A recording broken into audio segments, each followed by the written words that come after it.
So hello everyone, in this video we are going to discuss about the culture media of the animal cell culture. So the first component is the inorganic salts. Inorganic salt help to retain the osmotic balance and also help in regulating the membrane potential by providing the sodium, potassium, calcium ions.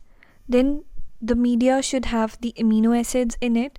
Amino acids essential होते हैं क्योंकि amino acid से क्या बनाया जाता है, proteins बनाए जाते हैं.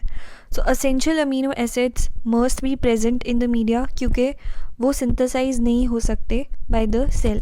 तो दो टाइप के हमारे पास अमीनो एसिड होते हैं, एसेंशियल अमीनो एसिड और नॉन एसेंशियल. जो नॉन एसेंशियल होते हैं वो बॉडी खुद बना सकती है, लेकिन जो असेंशियल होते हैं वो हमें मीडिया में देने पड़ते हैं क्योंकि वो बॉडी खुद नहीं बना सकती है, सेल्स जो है वो खुद नहीं बना सकते हैं.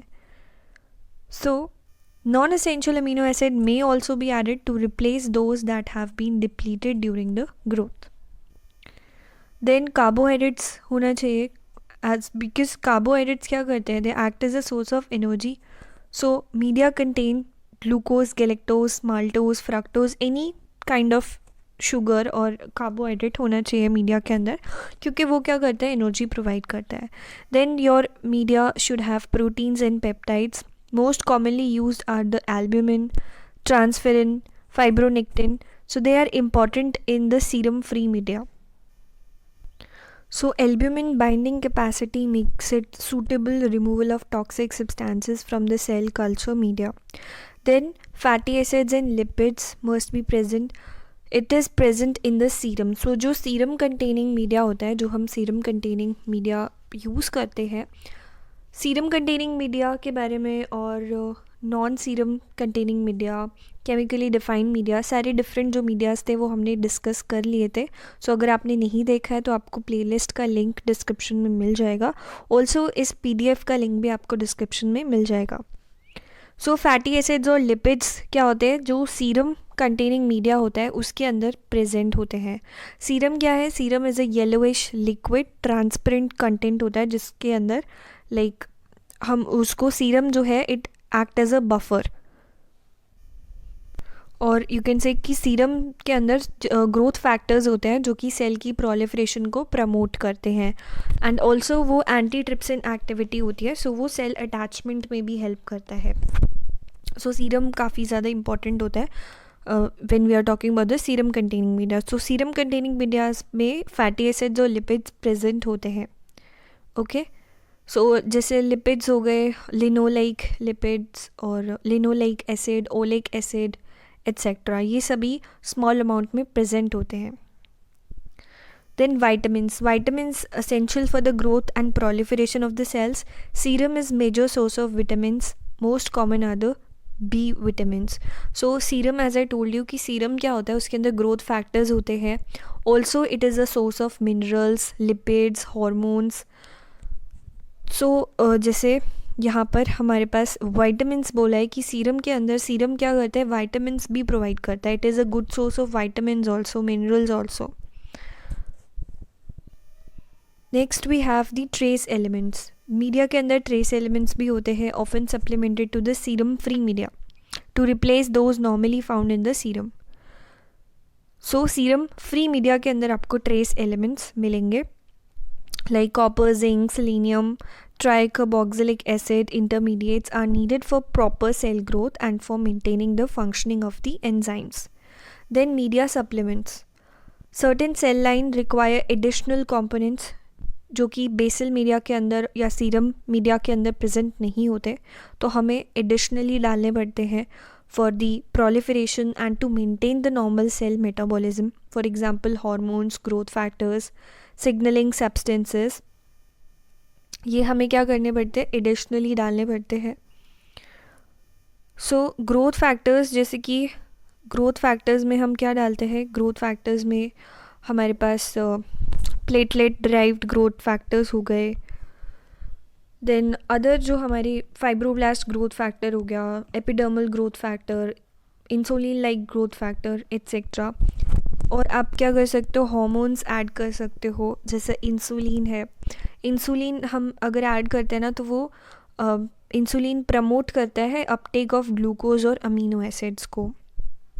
ऐसे ही एक हार्मोन है हाइड्रोकॉर्टिजोन। सो हाइड्रोकॉर्टिजोन जो होता है वो फीटल बोवाइन सीरम में पाया जाता है एंड वो सेल की अटैचमेंट में हेल्प करता है और सेल प्रोलिफरेशन में भी हेल्प करता है। तो आप इस तरीके से मीडिया सप्लीमेंट्स भी डाल सकते हो। फिर हमारे पास सिग्नलिंग सब्सटेंसेस हो गए, वो भी आप ऐड कर सकते हो। Then you can also add the antibiotics. They are not needed for the cell growth but for the control of growth of fungal and bacterial contaminants. Now, what are the physiochemical properties of the culture media in the animal tissue culture? The first is the pH. Most of the cells can develop in 7 to 7.4 pH. Phenol red को हम as indicator use करते हैं। Phenol red orange हो जाता है pH 7 पे, yellow हो जाता है pH 6.5 पे, लेमन येलो हो जाता है बिलो 6.5 और मोर पिंक हो जाता है 7.6 पे, पर्पल हो जाता है 7.8 पे, रेड हो जाता है 7.4 पे।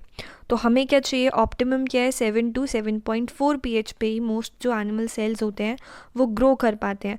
तो हम फिनोल रेड का यूज़ करेंगे यहाँ पर pH को चेक करने के लिए। सो मीडिया में आप क्या डालोगे, फिनोल रेड हम डाल सकते हैं। Next is CO2 bicarbonate and buffering. Medium CO2 is in dissolved state. Media के अंदर जो CO2 है, कार्बन डाइऑक्साइड है, वो डिजॉल्व स्टेट में है। So the concentration of which depends on the atmospheric CO2 tension and the temperature. The carbon dioxide in the medium occur as carbonic acid and bicarbonates and the H+ ions.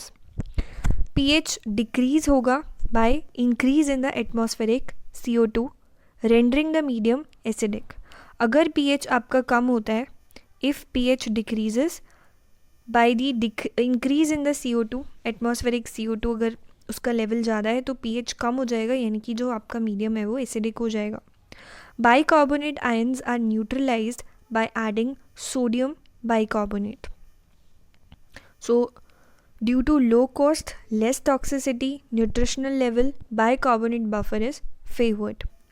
Presence of pyruvate in the medium results in excessive endogenous production of CO2 by the cells, and in such case, increased amino acid concentration can be used for buffering.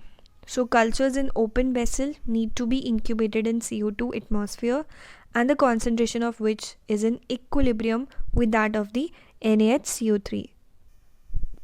Next is oxygen. So oxygen needed for aerobic respiration for the cells, and the culture cells are depend on the dissolved oxygen in the medium. So medium के अंदर oxygen होना चाहिए. That may be toxic at high concentration due to the production of free radicals. अगर ज़्यादा amount में oxygen अच्छी होती है सेल्स के लिए क्योंकि रेस्पिरेशन करने में उनको ऑक्सीजन चाहिए, लेकिन अगर बहुत ज़्यादा कॉन्सेंट्रेशन पे ऑक्सीजन है तो वो भी टॉक्सिक होती है क्योंकि वहाँ पे प्रोडक्शन हो जाता है फ्री रेडिकल्स का। So introduction into the medium of the free radical scavenger. तो फ्री रेडिकल का जब प्रोडक्शन हो जाता है तो हम यहाँ पर मीडिया में क्या ऐड कर सकते हैं, free radical scavenger, that is for example glutathione 2-mercaptoethanol or dithiothriotol erases the toxicity of oxygen. To decrease the oxygen toxicity आप selenium भी ऐड कर सकते हो क्योंकि it is a cofactor for the synthesis of glutathione. And as the rate of diffusion of oxygen is affected by the depth, therefore keep the depth of medium in range of 2 to 5 mm. Next factor is temperature. Temperature of cells culture is directly dependent on the temperature of organism. For human cells, it is 37 degrees Celsius. Higher temperature can't be handled by the in vitro cells, and most of them will die if the temperature is above 40 degrees Celsius. So जो हम cells collect कर रहे हैं, अगर आप bird से collect कर रहे हो तो उसका जो cells का टेम्परेचर रहना चाहिए 38.5 degree Celsius. Cold blooded animals का अगर आप सेल का कल्चर करा रहे हो तो कितना टेम्परेचर रहना चाहिए, 15 to 25 degree Celsius. Temperature affect the cell growth, influences the carbon dioxide solubility, जितना टेम्परेचर बढ़ेगा उतना सोल्यूबिलिटी भी क्या हो जाता है, इंक्रीज हो जाता है. Next factor, so the fifth factor is determined by the depression of the medium, freezing point or the vapor pressure elevation. Osmometer का हम यूज़ करते हैं मेजर करने के लिए, and influenced if the acid, bases or medications are applied to the medium. Next factor is the viscosity. Viscosity is affected by the serum content. Increasing viscosity of medium with carboxymethyl cellulose or polyvinyl pyrrolidone will minimize any cell damage that occur under these conditions. Next factor is the surface tension and foaming. So if foam enters the culture, risk of contamination increases. So if a film foam or spill gets between the lid and the base of the petri dish, or between the slack cap and neck of the flask, could also restrict the gaseous diffusion. So in suspension culture in bioreactor or the stirrer vessel, foaming can occur when 5% CO2 in air is bubbled by the serum containing media. Adding 0.01% to 0.1% silicone antifoam, you can avoid the foaming by minimizing the surface tension. So we can use the anti-foaming agents to overcome the formation of foams. So that's all for today. Thank you and have a wonderful day.